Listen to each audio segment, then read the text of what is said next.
Hey guys, what's up? Welcome back to the Ice Project. Today we are doing a Q&A. Got Vintage Jackson behind there. But first of all, this podcast is brought to you by Kelly Partner, Northern Beaches. Danny's the best accountant in Sydney, so hit him up. Roll the intro. Welcome to the Ice Project. Welcome to the Ice Project. I can hear it. All right, guys, Q&A. Jackson, let's fucking roll into it. End goal for all your content with YKTR? Pretty simple one. I just want to make the most valuable content, period. I want it to be a bit educational. I want it to be based around culture. I want the seamless transition between athletes and sports. So my goal is just to make the best content here in Australia. And I think we're on the right way, so grateful. Question number 2, women's kit. When's that dropping, man? Yeah, we're designing it. The first theme's going to be called She Knows, and I think we can pull some really cool ideas off the back of it. Like she knows like self-worth, she knows health. I think those are some really cool things that sort of tie into our brand. We're not going to be like going out making chick stuff. We're just going to be making unisex, but tailored towards girls, if that makes sense. So sent back for second sampling. If I had to put a date on it, I'd say August. Cool. Main factors that got YKTR rolling early on? Self-education was the big part of it. Being self-sufficient was the other side of it as well. So if you looked at YKTR very early on, it was sort of very me-orientated. I used to do all the website development. I used to do all the designing of clothes. I'd do all the packing.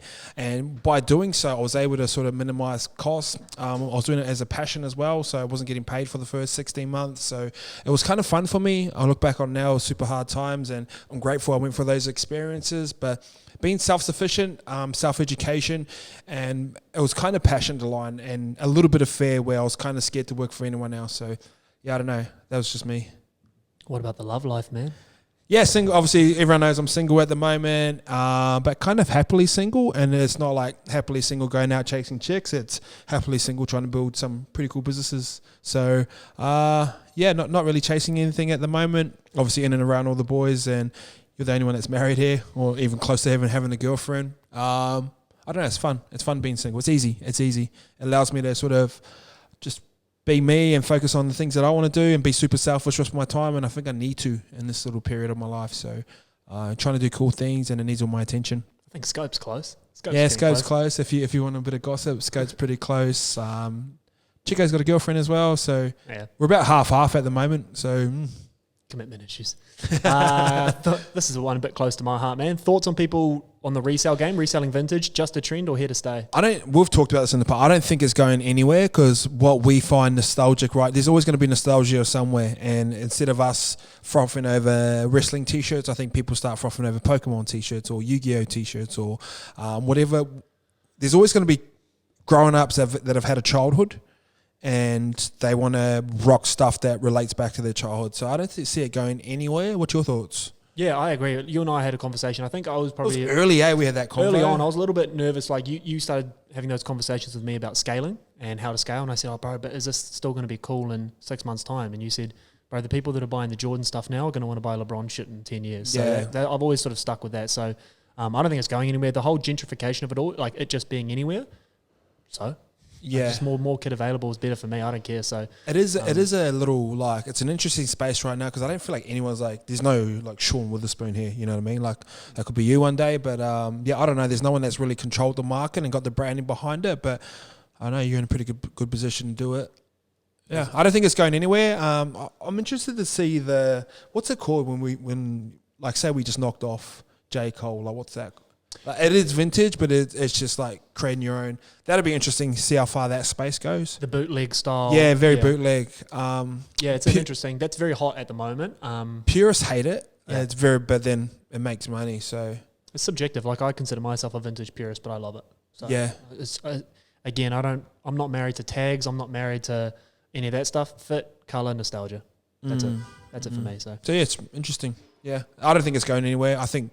Like vintage, it just looks cool. There's something about time that you can't replicate. So I could try and make a vintage tee with YKTR and run it through all this, but you just can't replicate time, and that's what vintage is, and that's what makes vintage. So just get the YKTR triangle tee, run it back. That's vintage YKTR. Thoughts on your employees hitting it too hard on the weekend? If I fucking cared, I'd be a fucking hypocrite. So I love getting on the piss. I want my staff to enjoy their weekends and have a good time, because when we work here, we work hard, and it is fun working here. I don't think in the past I've been that good with, like, I'll probably focus a bit more with you coming on, Jackson, and because your wife's here, so I want her to have a good time. But because my work and my friends are kind of integrated, so I'm like, oh, let's all go out to dinner. So I want to make a conscious effort that we have a lot of fun, because I know we've got culture in here already and we all get along, which definitely helps. But I know a lot of businesses like try and force that, where they go out for dinners and stuff like that. So I do want to be mindful of us doing some cool stuff and celebrating small wins, because I've never really done it in the past. But to get mad at Jackson for getting on the piss, I'd be a fucking hypocrite. As long as they turn up Monday, unless I call work off on Monday. So yeah, fuck it. Do what you want on the weekend. I'm enjoying it, man, and there's nothing worse than a corporate dinner, so grateful. When does Simi get on the payroll? Hot question at the moment. Hey, when he earns it. And we've got some interesting news told about him today. I don't know how public you can make it. He reckons by today or tomorrow, he'll be able to sort of know more and probably start putting it out in the universe. So it says. Yeah. Oh, cool. He's definitely an opportunity there. The thing of, like, the way, like, we talked about me starting a job I started YKTR. It took me like 16 months to make $1. And like my first pay was like 25 or 30K. And this is when people thought I was killing it. So, but those little time periods are getting smaller and smaller. Then it took me like 2 years to hire Lukey, then a year and a half to hire Jackson, then a month to hire Scope. So that little time frame of me hiring people is getting smaller and smaller, and that window is getting smaller and smaller. So I don't know. There's an opportunity there. Like, I talked on... What were we doing? I talked on Inside YKTR. The next guy I want is a vlogger. Fuck, if he just focused on vlogging, I'd probably hire him. So who knows? Best way to come up with capital when starting a business that requires machinery. Yeah, machinery is like, I talked to a lot of people like this, but that's a hard one, because like there's a lot of businesses that are capital intensive very early on, and that's one of them as well. So there's a couple options that you can have. One is save, work hard and save up, and that way you don't have to let go of equity. Two, get a business partner that does actually have money. Make sure that business partnership is solid and everyone knows what they're doing. If someone's investing and they want 50% equity, but you don't have the money to do so, you're going to have to carry your weight in some other way, shape or form. You can't start a business without money, or those types of businesses. And the third one is get a loan. And that way you're owing money to a bank, but you control equity as well. So if you know what you're doing, like, all three of those are really good options, all have pros and cons. It's just what you want to do. And we went through a process of potentially selling part of YKTR, and the fact that I would have had to answer to someone at this point of our thing, it was off-putting for me. Wouldn't have cared how much money he threw at us. I'm like, fuck that. So it depends what you want. If you get a perfect business partner that's got capital that lets you do your thing and you're able to show the results off the back of it, go that way. If you want to back yourself, go through a bank, but just understand what that looks like and how much you have to pay back, and do you have enough assets that the bank are going to... They probably wouldn't even give you a loan within the 2 years. Save, find a business partner. Pros and cons. There we go. Back into pros and cons. Thoughts on traveling solo? Pros and cons. Love it. It's one of my favorite things to do. I pump out a fuckload of content, so a lot of people think I'm extroverted, and obviously when I get on the piss, I don't mind hanging around people, but I love hanging out on my own as well. So, and traveling on your own is super fun, because it forces you to go out of your comfort zone and do stuff. A lot of the time when I've traveled on my own, I've been vlogging though, so I sort of feel like someone else is there, which sounds fucking weird. But yeah, like I was like, oh shit, I'm gonna have to make some food content today, so I'll drag the camera around and feel like you're talking to someone. But yeah, I don't know, it's cool. Wouldn't be for everyone, but I've been in Korea and gone nights out on my own, and I just walk up to a bar, have a drink, meet some random person, and they're like, they're from around there. No, there's always an interlink somewhere. Like, oh, I'm from New Zealand too. Like, yeah, cool, let's hang out. There's a Kiwi in every pub, man. Yeah, fucking oath there is. There's so many, eh? We're everywhere, baby.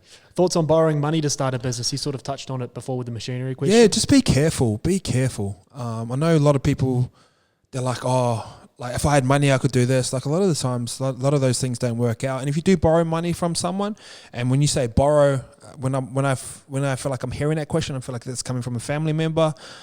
Just realize that relationship changes straight away. Like you owe that person money, even if they're mum, your dad. Like just be careful. Be careful. Save some money. Get a second job. Side hustle. Like side hustle is my thing. Multiple streams of revenue are my thing.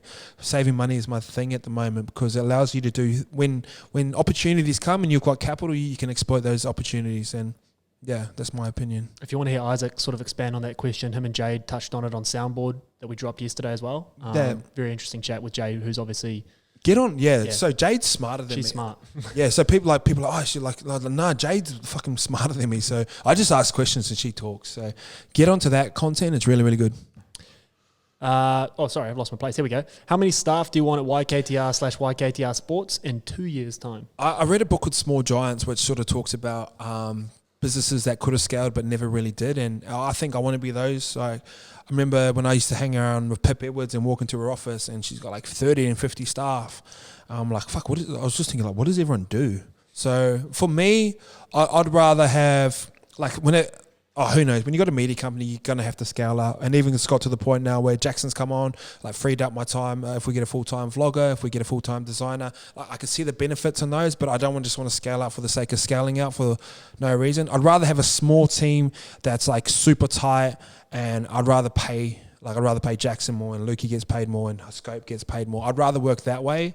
But they're going to have to work harder. But I think that's just a cooler way to do it. Because once you get to about 12 people, it's like, then it kind of splits, Is that I'm just guessing. Mate, I've been in a office that had 380 people. No idea what any company did. I've got no idea what they did. And there's no community. There's no, like, again, I'm throwing back to the Soundboard podcast, but when you and Jade spoke about culture, like, she would take someone who's the right cultural fit over the PhD student. Oh, fucking Same thing oath. goes with, like, quantity. You'd rather have less quality Swiss Army knives like Lukey than, like, Luke can do 1,000 things, but one Luke is way more valuable than having 1,000 of course. people doing one job. So yeah. And there's that old saying, like, specialization is only talent towards insects these days. So if you look at a lot of old jobs, like my mum and dad's job, like, they'll go to work and they've got like one job and they just do that repetitively over and over, where like the world moves so quick and we're in a content, like, I need people that can wear multiple hats and do different things. So, but to answer your question, in 2 years' time, I'd scoped. I reckon I could handle like another 4 or 5, but I'd want 2 content creators, 2 vloggers, a designer, and then I'd probably subcontract talent from here on out, where they necessarily wouldn't be on the payroll, but they can get kicked back somehow. So what are we at now? 1, 2, 3, 4, 5, 9, 10. you'd max. rather have a gun 9 side than the touring squad of 30. Fucking no. Like, say 10 max, and then anyone that comes under us that's talent, they're not really, they're talent, they're not staff. So 10. Switching careers, thoughts on switching careers in your 30s to chase happiness, but losing out on the big salary? Yeah, but this is funny. I was at a birthday party on Friday, and I know this guy. He's a friend of mine, and he's sort of talking about the same thing. He goes, he's got to this point in his banking role where he's at like this right amount of money, and he goes, fuck, I feel trapped. And he goes, there's only one other spot above me, and most people don't get that to their 50s. And he's a young dude. He's worked his way up the corporate ladder, but he fucking feels trapped. And he's going to me like, what should I do? What should I do? And I was like, bro, I don't know. Like, do you have savings? I go, yeah. He goes, how long for? And he goes, a couple years. I'm like, well, do you know what you want to do? He goes, nah. I was like, bro, stay in your job until you know what you want to do, and then transition outside of it. So, man, it's hard. It's like I don't know your circumstance, but to sort of sum it up, I feel like chasing happiness is always going to be a cool thing. And like, if you're asking this question, you obviously want to change. So if you got the capital behind you to do it, if you got 18 months worth of savings, if you've got a supportive partner that understands your journey, if you have no kids, that's even better time to sort of have a crack. But like, from someone who's sitting in the spot right now, who's fucking excited to get up every morning, who loves driving to work, who loves being at work, who loves going home from work, man, if you get to this point where like you got the perfect lifestyle that's tailored in and around you, it's a cool spot to be. Mate, that's exactly what happened with me. So I was supportive partner, no kids, got told that there was a ceiling on my earnings, felt trapped, chased happiness, loving it. So there you go. And like, there's growth, like there's room for growth here. There's always going to be room for growth. So I would if you got the right. Like, don't hit me up if you're homeless. And you told me to quit my job. Last one, bit of a giggle. If your house is burning down, which one YKTR member are you saving? You can't take Mello, okay? Oh, no, you can't. That's not the question, because I was going to say fucking Mello straight away. Right now, employee of the month, Lukey. Of course, I'd say. Sorry, Jackson. We'll come to your funeral. Play some David Dallas on the way out. All right, guys. Thanks for tuning in. Later.